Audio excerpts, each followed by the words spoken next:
Since I'm getting married, I was wondering if you could give me your guys' room? True. We should switch up the rooms. The two of you starting a new life together will need more space. How about our son sleeps in our daughter's former room, and you, being the daughter-in-law, sleep in the kitchen or somewhere? After all, you are an outsider, teased the relatives of my husband. Strangely, my husband joined in on their laughter. He always obeyed his parents. He didn't care about me at all. I'm done with this. I will sever ties with this family. But before I do, there are a few things I need to tell them. Hey. In the end, you all will be the ones who suffer losses and cry. Witness hell. My name is Alyssa. At 46, I'm someone who loves sweets so much that I tend to buy too many Easter-themed ones during the Easter season. When I'm tired or stressed, eating sweets somehow brings me relief. I currently find solace in sweets, but there was a time in my life when no matter what I did, I couldn't relieve my stress. That was in my 30s. I was troubled by my husband's family. The reason was that I didn't get along well with my husband's relatives. It wasn't a clear discord, but our ideas were so different that I had to restrain myself to avoid conflict. The reason for our disagreements was that Mandy, my husband's sister, didn't have a steady job, was lax in her romantic relationships, and instead of criticizing her, my mother-in-law defended her, saying, "It's fine the way it is." 5 years had passed since we had gotten married, but during that time, Mandy probably worked only for about 2.5 years. Even though I was a family member, when we first met at the wedding reception, she wasn't employed and shockingly greeted me with a casual yo. At that time, she had just quit her previous job and seemed to be job hunting, but she didn't stick with any part-time jobs for long. The reasons for quitting were frequently due to inappropriate attitudes or tardiness, which led to her either being fired or forced to quit by colleagues. She didn't regret her actions and seemed to think, "It's fine because my parents support me." Positively, you could describe her as unemployed, negatively as a moocher. Her relationships with men were also chaotic, and there were incidents where men she dated came to the house, causing disputes over her. The arguments weren't about who will you choose, but rather, they shouted, "Give back the money. Were you cheating? What? Dating 3 people at once?" For such reasons, these men gathered at her place. It's not every day that you see such dramatic confrontations in real life. I wish her parents would scold her, but both her mother and father continued to spoil her, since the age gap between my husband and her was quite significant. Knowing the story of my father, who accumulated debt, and my mother, who was tormented by it and passed away, her dependent behavior was extremely frustrating to me.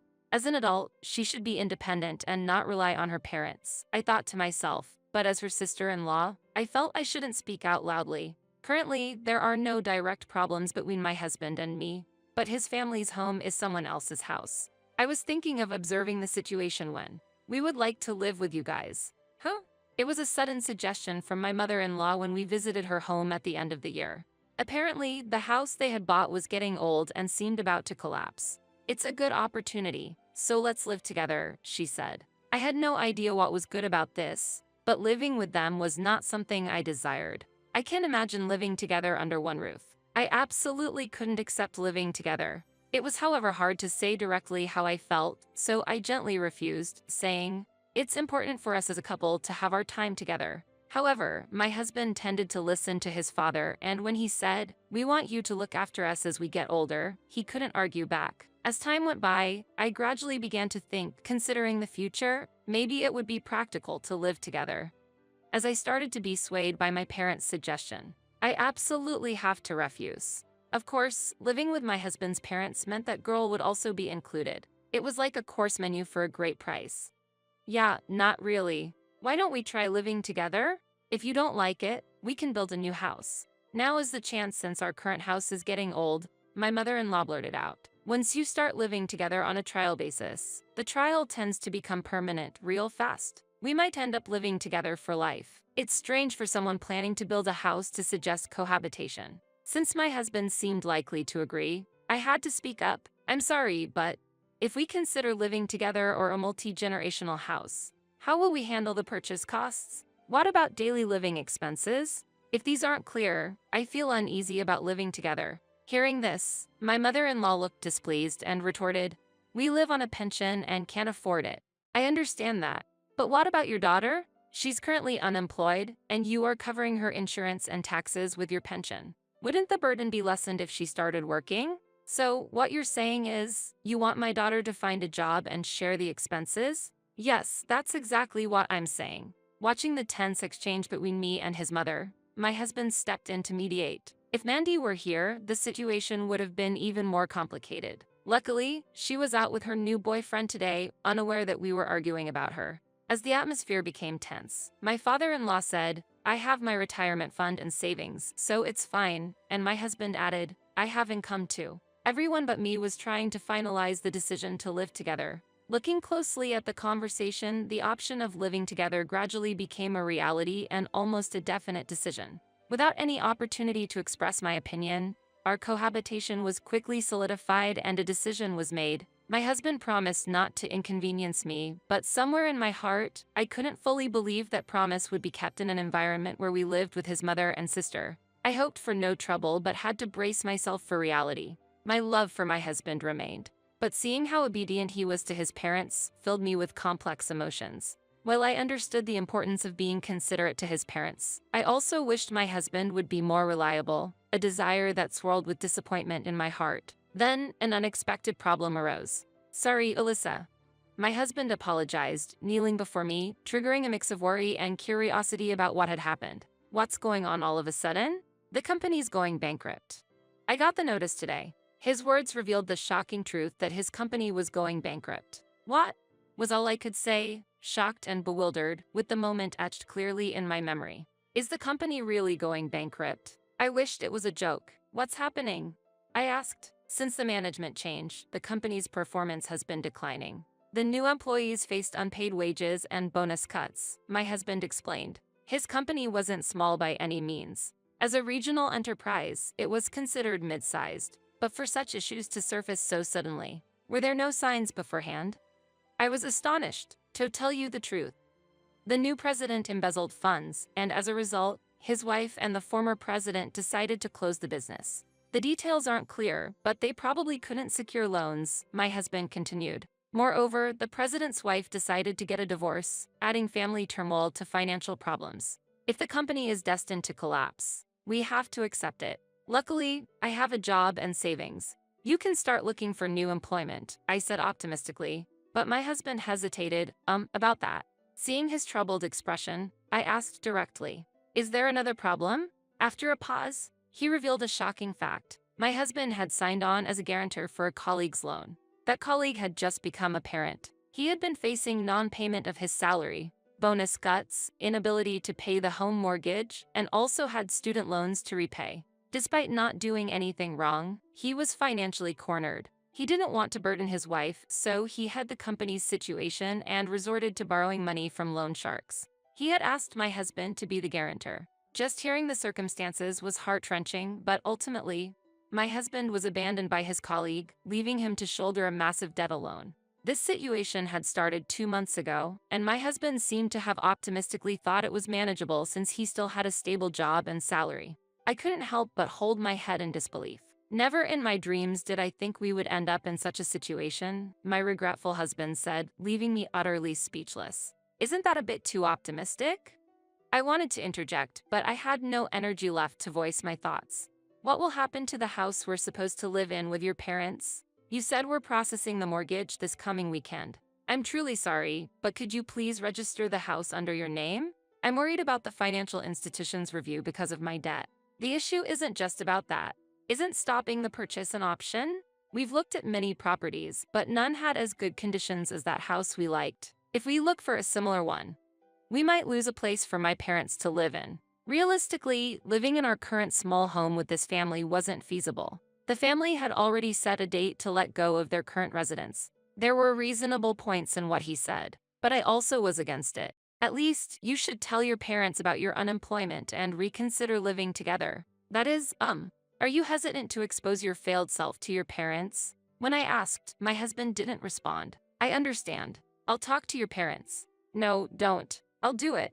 It's okay. I'll explain everything properly." While saying this, my husband firmly grasped my shoulder, trying to persuade me. "Are you sure that's okay?" I asked for confirmation, and he firmly replied, "Yes." However, later, after my husband reportedly informed his parents about his unemployment, he told me, "They said it would be troublesome if we backed out of living together now. There's no income to help with the mortgage payments on their side either." Honestly, I had anticipated such a response. I couldn't imagine my husband standing up to his parents. And sadly, the predictable response did dilute my affection. In such times, I wished my husband had tried harder. The house eventually was purchased under my name, and I was responsible for repaying the mortgage for the time being. Once my husband found employment again and repaid his debts, he would transfer the mortgage payments to my account monthly. In this scenario, the burden of supporting our finances shifted to me, and I would likely be providing for all our living expenses. I didn't know the exact amount of debt my husband had, but I presumed it to be the amount borrowed to support the family for a few months. I'm certain the unemployment benefits wouldn't be able to cover the whole debt in a lump. It was unclear how long it would take my husband to find new employment and how long this financial difficulty would last. Divorce might have to be considered. However, I haven't completely lost sympathy for my unemployed husband. I decided to view this situation as a trial for our marriage. Despite everything, there was a part of me that couldn't bring myself to dislike my kind husband. Since I chose him, my desire to support him as a woman until the end remains strong. However, I now feel that my initial thought was naive. After discussing with my husband, we eventually agreed that I would bear the living expenses until he repaid the debt, which turned out to be higher than I imagined at $70,000.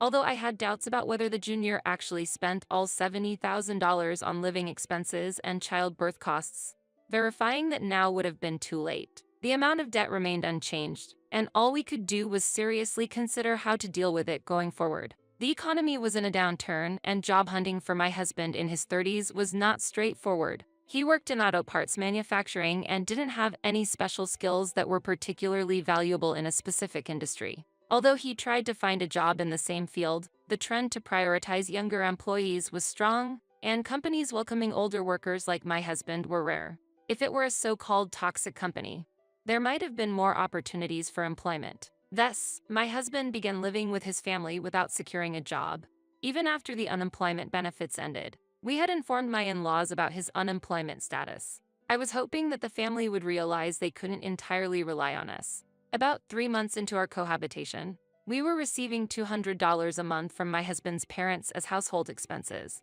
This amount equated to about $60 per person when including their daughter. Were they taking us lightly? They hardly did any housework, leaving it all to me. I complained to my husband, but he just responded with, "My parents are old, so please help out as much as you can." Support should mean assistance to those who can act independently, right? Yet, my father and mother-in-law did nothing but lie on the sofa all day. They were capable of doing things themselves, so technically there should have been nothing they needed support with. Should I just assist with slouching around in bed while neglecting all other household chores? I had hoped for a peaceful and harmonious relationship upon starting our life together. But that hope quickly faded, and I found myself irritated almost every day. I was eventually bold enough to negotiate with my husband's parents, asking, "Could you possibly increase the living expenses a bit?" When I took a firm stance, the parents were equally steadfast in their response, citing various excuses like we had little pension in our time or one needs $200,000 for a good retirement. They objected to getting their daughter a job, claiming, "We don't want to limit her future with our selfishness. It's not a matter of ego to make their daughter work.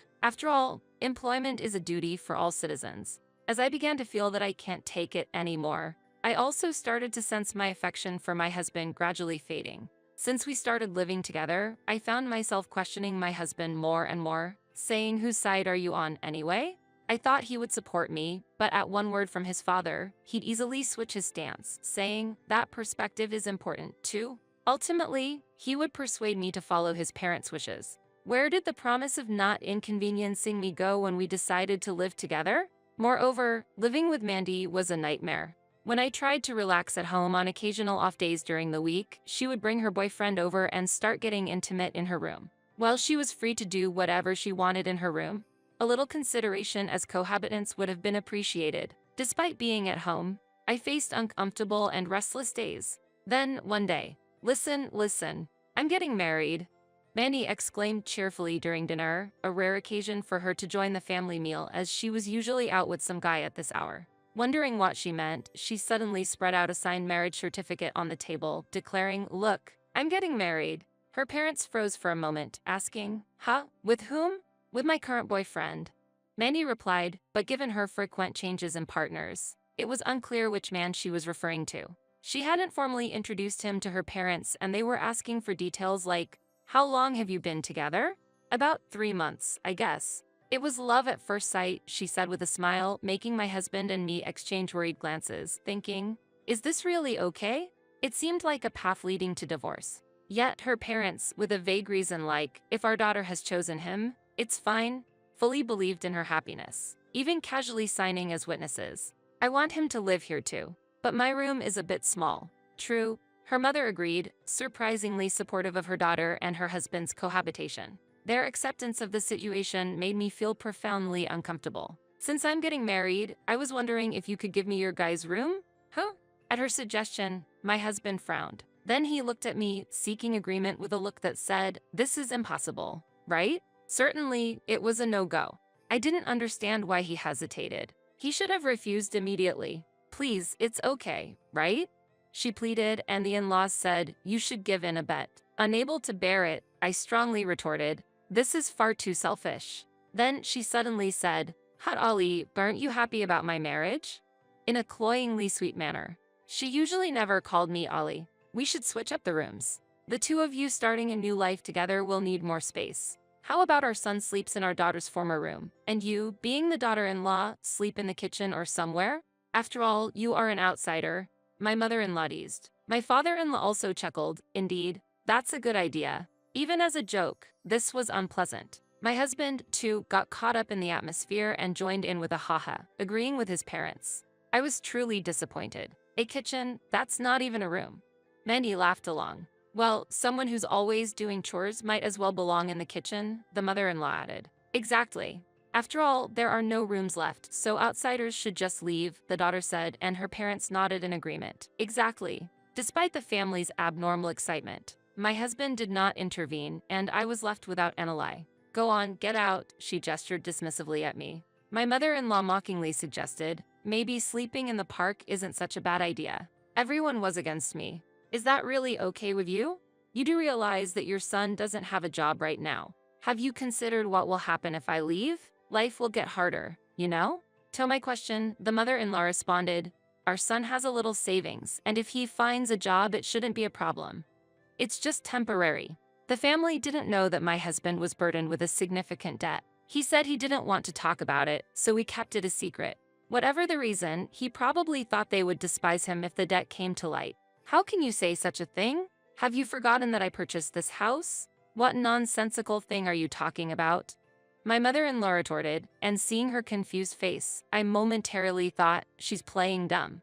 But it seemed she genuinely didn't grasp what I was saying. When I shot a sharp glance at my husband, he lost color in his face and slowly avoided my gaze. From his reaction, I understood everything. This man has been claiming he bought the house. In other words, this family doesn't realize that I bought the house and have been supporting the entire family. They were oblivious and arrogant while being supported by me. It's like the story of the emperor's new clothes. This is turning into quite an interesting situation. I had a slight hope that my husband would finally confess. "Actually, there are no savings." But it seems I expected too much. Fine, let them all face the harsh reality once. "I don't mind. I'd rather be homeless in the park than live with you," I declared and locked myself in the bedroom. My husband's family seemed to mock me. How disgraceful for her to make a scene about leaving and then hide in the house. But there was a reason I didn't leave the house immediately. Over the next week, I sorted my belongings and prepared to leave the home we shared. I found an apartment for myself, and everything was ready. 2 days after I left the house, they came to my new place. "What is this all about?" my mother-in-law shouted, holding the divorce papers I had left behind in the old house. Because I had written "Please send the divorce papers by mail" with the address on a note, they managed to track me down. "What do you mean? What are you referring to?" I replied with a smile. "We heard that the recycling company came and took everything, the fridge, the TV, all of it." "Did you do that?" They continued. "Yes, of course. I left that house with the divorce papers behind. Why should I leave my belongings in a house I won't return to?" I calmly asked. "What? Were you not aware? The refrigerator, TV, washing machine, and even the sofa you were using were all purchased by me. To claim you bought them yourself." My mother-in-law was pompous. "Property acquired during marriage is considered joint property. So those belong to my son as well. Why dispose of them without permission?" My husband slowly hid behind his assertive mother, losing all color. Still no explanation from him. I sighed. Why does the man I once loved seem so small now? When feelings fade, they really do appear smaller. I purchased those household items with my personal funds before we got married. What? Moreover, I'm not just selling the furniture. I'm currently in the process of selling the house as well. Huh? What? My in-laws exclaimed loudly, looking at each other in shock. Behind them, Mandy stood still, astonished. Really? That house is under our son's name, right? There should be mortgage payments. I bought that house outright with my own money. I told my husband that we were paying for the house with a mortgage and the furniture with savings. When my husband, surprised, asked, "Why tell such a lie?" To care for my unemployed husband and in-laws. It was financially easier to pay in full from savings than to make monthly mortgage payments. Plus, it allowed me to prepare various strategies in case of persecution from you. I'm glad I did. I said to them, "Did you really think I had made no plans before living with you?" For people who think 3 adults can live on $200 a month. This must be hard to understand, I said with a hint of sarcasm. I have friends in real estate and another acquaintance interested in property management. I've been in touch with them, and we're moving along with the paperwork. You didn't notice because we didn't go through an agent, did you? As I smiled sweetly, the family gradually began to grasp the grim situation, and their faces became pale. My father-in-law, infuriated, confronted my husband. "Why didn't you tell us earlier?" Shouting. My husband, tears in his eyes, could only apologize softly. "I'm sorry. He's always been submissive to his father." I felt good about filing for divorce. But what should I do about my married life? Mandy's naive question left my mother-in-law speechless and at a loss. Indeed, she would be. Losing the house and assets, with children who were unemployed. With me gone, they'll have to get by on a meager pension and insufficient retirement funds. My mother-in-law, staring at her daughter, asked seriously, "How much does your future husband earn?" She replied, "He makes his living from slot machines." "He's a slot professional," made me burst into laughter, watching the bewildered husband and his parents. A professional slot player? Does that even exist? Regardless, it's clear that it's an unstable profession and full of self-proclaimed experts. Her choice of partner was obviously questionable. My mother-in-law turned to me, "Sorry about the other day. I think there's been a misunderstanding. Let's get along." She offered an apology and suggested reconciliation. No, not at all. There was no misunderstanding. Our values just never aligned. "What are you talking about?"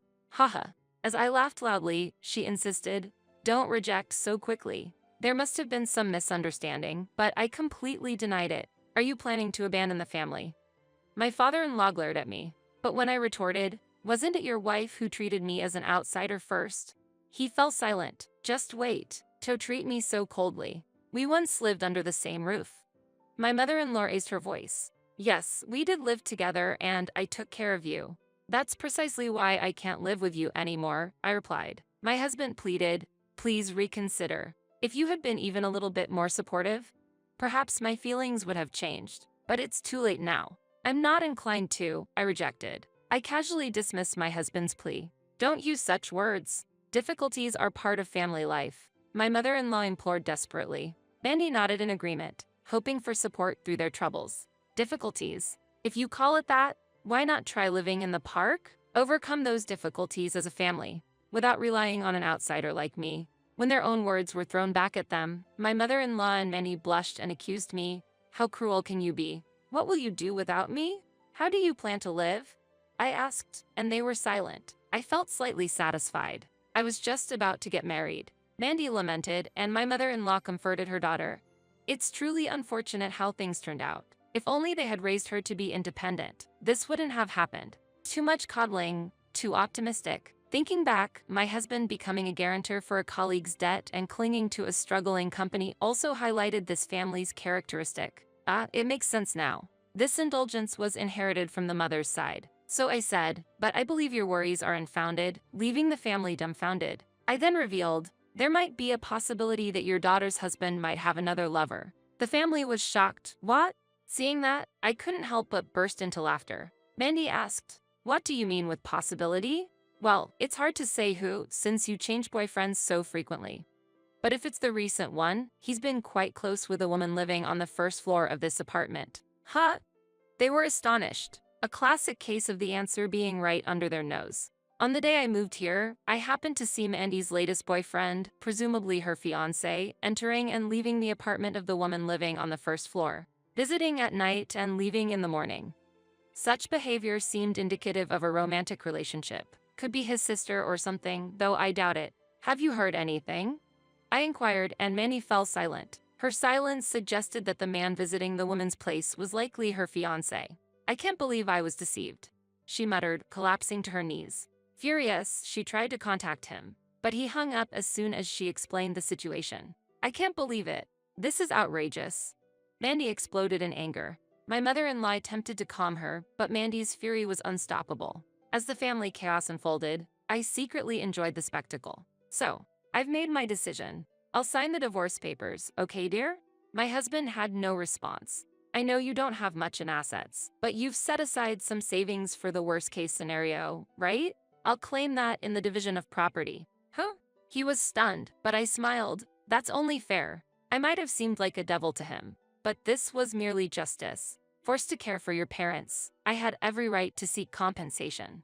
I had the family and my husband move out of the house, and I started a new chapter in my life. Later, Mandy frequently appeared at my former apartment. Specifically, she caused trouble between the man she intended to marry and the woman he truly loved, eventually involving the police. It turned out the woman living in my apartment was the real fiancé. Mandy was serious about him, but the marriage promise was her own delusion.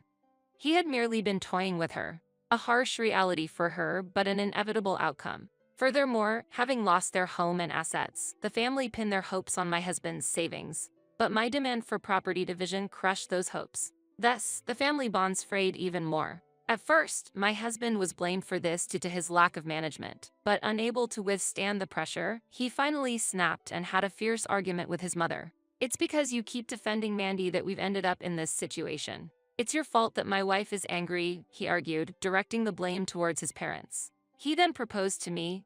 I've reconsidered my thoughts and decided to distance myself from my parents. Can't you consider us getting back together?